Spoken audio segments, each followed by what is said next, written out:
باپ طبعی طور پر بے بس اور ایک مجبور ہے کہ اس کو اپنی اولاد سے محبت ہے۔ جب بیٹا بیمار ہوتا ہے تو ماں بے چین ہو جاتی ہے۔ اب دیکھیے ایک سال 1.5 سال کے بچے کو لے کر ماں باپ بھاگتے ہی ہے نا،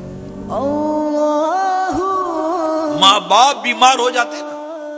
اور ڈاکٹر جو بہت بڑا علاج بتاتا ہے، بہت بڑے خرچے بتاتا ہے، تو بیٹے کی چیخیں نکل جاتی ہیں، اور وہ ماں باپ کا کما حق کو علاج نہیں کروا پاتا، بلکہ مفت کے ہسپتال میں بعض اوقات داخل کروا کر پیٹ پھیر لیتا ہے۔ آج تک آپ نے کوئی ایسا باپ یا ایسی ماں نہیں دیکھی ہوگی کہ جس کے بیٹے کے علاج کے لیے ڈاکٹر نے لاکھوں روپے کہے ہوں اور ماں باپ نے کبھی پیٹ پھیری ہو کہ میرے بچے کو کچھ بھی ہے بھلے آگے پیچھے کر دو، لیکن ہم اپنے بچے کا علاج نہیں کروا سکتے۔ ماں باپ خود کو بیچ کر بھی بچے کا علاج کرواتے، لیکن بچہ اپنے گھر کی ایک چھوٹی سی چیز بیچ کر بھی ماں باپ کا علاج کرواتا نہیں، الا ماشاءاللہ۔ باپ کوئی چیز خریدتا ہے تو کہتا ہے کہ میرے بچوں کے لیے،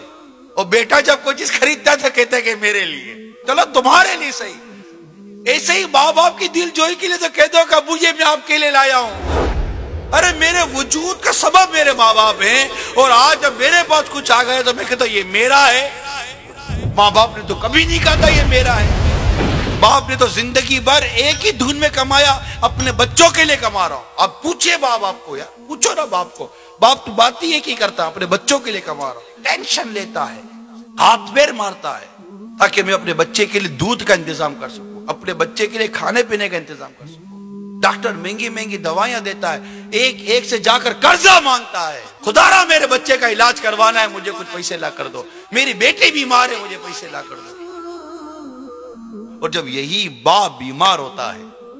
اور ایک امید بھری نظر جب اولاد پر ڈالتا ہے تو اولاد پیٹ پھیر کر چلی جاتی ہے کہ ہمارے پاس تو کچھ بھی نہیں ہے۔ حدیث پاک میں ہے والد کی رضا میں اللہ عز و جل کی رضا ہے، اور اللہ کی ناراضی والد کی ناراضی میں ہے۔